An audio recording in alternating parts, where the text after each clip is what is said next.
ito yung part 2. Magmumukbang tayo. Ang order natin, kanin.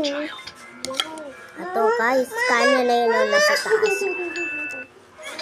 At saka, chicken. Ayan o, chicken. Honey, help. Clean up your own mess. I'm sorry. It's all her fault. Wait me. Shut up. So good. Tubig. I'm so smart. It's the last food. I'll survive. Kanin ulit. If it were you, would you help the mother and her child?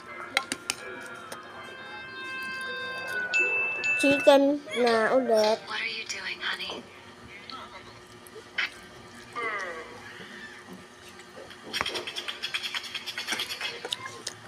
Tubig ulit. Babay, magkita sa part. Magbumukbang pa ako ng kanin tsaka chicken tsaka tubig.